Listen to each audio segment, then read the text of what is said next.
Hi friends, Suchitra kitchen को आपण समस्त बहुत बहुत स्वागत। आज आम किसी हेल्दी रेसिपी बनैबा।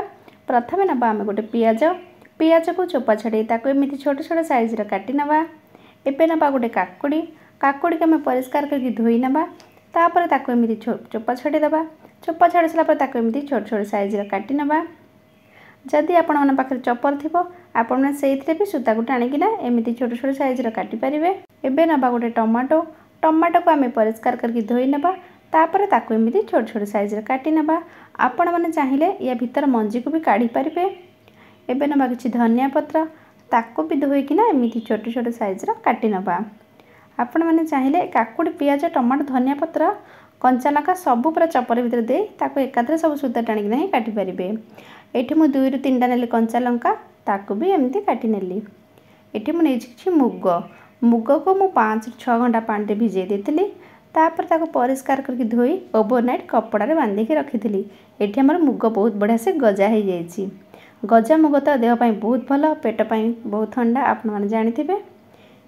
एबे मु ताको दे देली गोटे बाउल रे। एबे दबा आमे काटी के रखिथिबा कंचा लंका और धनिया पत्र। तापर दे देबा कटा हैथिबा टमाटो। तापर दे देबा कटा हैथिबा काकुड़ी, कटा हैथिबा पियाज।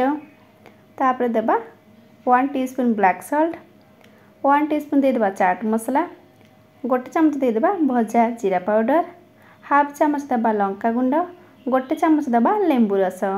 एबे ए सब भल भाबे हम मिक्स कर देबा। आपण माने चाहिए बादाम को भिजे केथरे मिसई पारिबे, नले बुट को भी भिजे केथरे मिसई पारिबे। एबे आमे ताको सर्विंग बाउल को काढिबा। या परे आमे गार्निशिंग कर देबा छणा सेव।